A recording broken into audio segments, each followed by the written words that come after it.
Alors, c'est quoi ce putain de document que je vous montre à l'écran? C'est un certificat d'enregistrement. À quoi ça sert? Et pourquoi je vous montre ça? Donc, je vais répondre à ces questions. Et à la fin de la vidéo, je vais rester jusqu'à la fin de la vidéo. J'espère que vous aurez appris quelque chose d'important. En tout cas, je vous révélerai quelque chose que moi j'ai appris suite à mes erreurs, qui est important et qu'aujourd'hui je ne négligerai plus, quel qu'en soit le prix, parce que j'ai appris que un problème coûte plus cher que sa solution. Voilà, ça c'est ça que voilà. Donc c'est un certificat d'enregistrement, sa mère, de marque de produit ou de service. Et grosso modo, c'est un document établi par l'INPI qui prouve que la marque sous comptoir a bien été enregistrée et qu'elle bénéficie d'une protection juridique. Donc dans cette protection juridique, ça officialise que sous comptoir c'est bien une marque. À compter du 22 juillet 2025, le moment où j'ai fait donc le dépôt pour que ça devienne une marque officielle. Après, il y a un petit temps où il doit faire des vérifications, faire des recherches, etc., etc. Donc c'est ça qui fait qu'ensuite c'est officiellement établi auprès de la BOPI, donc c'est-à-dire le bulletin officiel de la propriété industrielle. Putain, je vais arrêter de donner toutes les définitions parce que ça fait un peu intello et ça me fait bouffer du temps minute parce que je veux pas que ce soit un truc très long. Donc du bulletin officiel de la propriété industrielle à partir du 7 novembre 2025. On va un peu descendre sur la... Enfin, je vais vous montrer l'autre slide, donc c'est-à-dire la page 2 de ce document-là.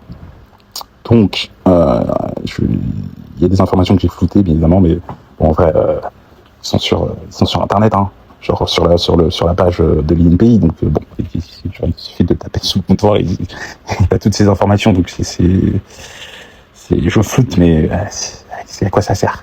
Quoi ça sert, frérot? Quoi ça sert? Donc du coup, en gros, sur cette deuxième page, tu as donc la date du dépôt, A92 INPI, ça je sais pas trop quoi. J'ai l'impression que c'est établi dans le 92. Après moi, j'habite pas dans le 92. T'as donc mon nom, nanana, agissant au nom pour le compte de Clément, agissant au nom pour le compte de sous comptoir. Enfin bref.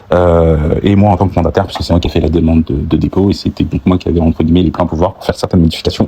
Toujours, en tout cas. Enfin, il y a des modifications dont il faut l'accord du co-titulaire, donc c'est-à-dire que si tu veux supprimer la marque sous le comptoir, il me faut l'accord de mon ex-collaborateur. Si je veux, par exemple, si par exemple maintenant aujourd'hui on est en conflit, entre guillemets, et que je l'utilise à des fins commerciales et que je gagne de l'argent avec, il est en droit de dire papa, tu fais quoi là, toi? Pourquoi tu utilises sous le comptoir, je suis le co-titulaire, j'ai aussi des droits dessus, j'ai le droit de nanana. Et ben donc du coup, il y a des accords qui doivent être trouvés et je dois lui indemniser. Je devrais lui indemniser un certain montant. D'ailleurs, c'est bien pour ça que je n'utilise plus sous le comptoir. J'ai bien le droit de le citer, mais je ne l'utilise plus à des fins commerciales parce que sinon je devrais lui reverser certaines choses. Et ça d'ailleurs justement, je vais y venir juste un peu après. Ok, je vais juste terminer sur ça. Grosso modo, donc la marque elle est protégée pour les classes numéro 41 et 43. Qu'est-ce que c'est que ça? Qu'est-ce que ça veut dire? Ça veut dire, je vais prendre un exemple pour que ce soit plus simple, c'est que, je sais pas moi, monsieur Y, il veut ouvrir un restaurant qui se nomme sous le comptoir. Et puis moi j'apprends qu'il a ouvert un restaurant sous le comptoir. Je peux lui réclamer, Clément peut aussi lui réclamer, des droits parce qu'il a utilisé le nom sous le comptoir et que c'est par rapport à la classe numéro 43 qui indique bien que toute personne qui utiliserait le sous le comptoir pour des services de restauration, des hébergements temporaires, des services de bar, services de traiteur, services d'hébergement hôtelier, etc., je vais pas tous les citer, et donc il devrait, j'aurais le droit, et Clément a le droit à des indemnités par rapport à l'utilisation du nom de la marque sans notre autorisation commune. Voilà. Donc en cas de litige, ce certificat d'enregistrement est une preuve officielle de nos droits sur cette marque. Et d'ailleurs, j'ai oublié de le préciser, la demande d'extension Polynésie française, c'est parce que j'ai payé une option en plus pour que ça protège jusqu'en Polynésie française, pardon. Donc voilà, d'ailleurs, en parlant d'options que j'ai payées en plus, combien ça coûte ça au total? Moi en fait, je sais même plus vraiment combien j'ai payé. Je sais que la tranche entre quel prix et quel prix j'ai payé, mais je sais plus exactement le prix à l'euro au centime près. Je sais que pour une personne, par exemple, qui touche le SMIC, c'est une semaine de son salaire en net. Un peu plus même, j'en fous. C'est une semaine de son salaire en net. Un peu plus d'une semaine de son salaire. Du lundi au vendredi, donc ouais. Mais il me semble que j'ai payé un truc du genre... il me semble, hein, je sais pas si c'est vraiment approximatif, parce que du coup, en fait, chaque fois que tu rajoutes une classe, tu payes en plus. Et pour l'extension, par exemple, que j'ai fait pour la Polynésie française, bah, tu payes aussi en plus. Donc ça a dû me coûter, je pense, 295 € ou 315 €, je sais pas. Peut-être les prix ont augmenté aujourd'hui, je ne sais pas. En tout cas, dans ces eaux-là. Et pour revenir à ce que je disais tout à l'heure, pourquoi du coup je n'utilise plus le nom sur le comptoir, c'est parce que, comme vous avez pu le voir sur ce document, Clément est co-titulaire, donc c'est-à-dire que si imaginons, je vais en venir aux erreurs que j'ai apprises, imaginons que moi je l'utilise du coup à des fins commerciales, je continue à l'utiliser sous le comptoir, je renomme la chaîne YouTube sous le comptoir, je renomme la page Instagram sous le comptoir, voire même j'ouvre une page Instagram sous le comptoir qui est dédiée, spécialisée que pour les podcasts, que pour les interviews, et à ce moment-là, même si j'ai le droit de le faire, et si Clément l'apprend, et qu'en plus il voit que je dégage des revenus liés à ça, il est en droit de m'attaquer et donc de demander une indemnisation parce que papa, mon coco, moi aussi je suis co-titulaire, moi aussi j'ai des droits dessus, etc. etc. Ça déjà l'erreur monumentale que j'ai faite, l'erreur monumentale que j'ai faite. Et bref, c'est pas grave. On apprend avec ses erreurs. On apprend avec parce que ses erreurs, mais en faisant des erreurs en fait. Bon. Je souris aujourd'hui, donc je ne vais pas me plaindre. Mais voilà. Pourquoi, en fait, je montre tout ça aujourd'hui? Déjà parce que, comme j'ai dit, c'est l'anniversaire.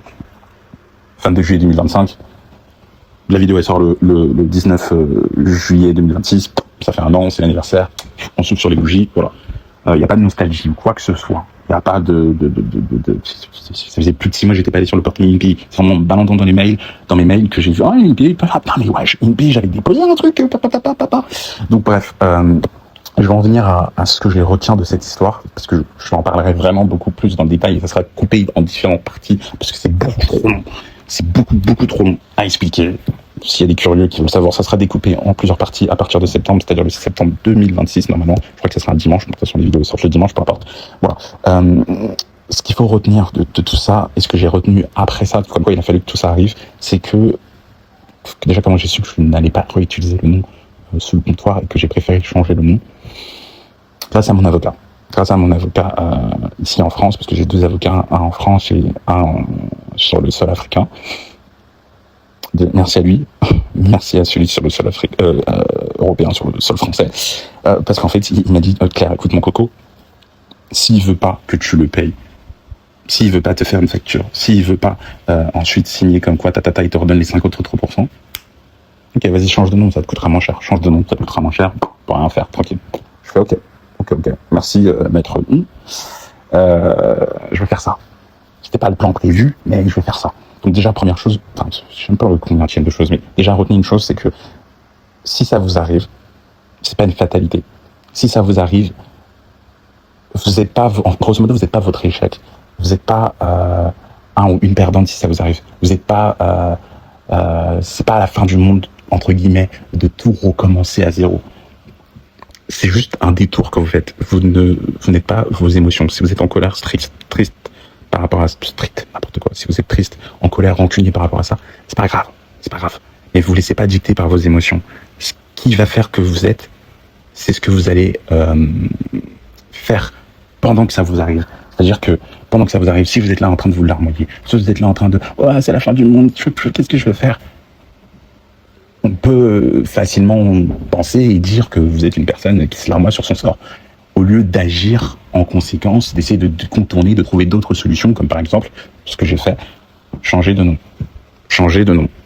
changer la DA. Vous voyez? Donc, ça, si ça vous arrive, s'il y a des gens qui se sont associés ou qui comptent s'associer à des amis à eux, à des proches, à des membres de leur famille, et que on vous l'a fait à l'envers, que un tel ou un tel ne respecte pas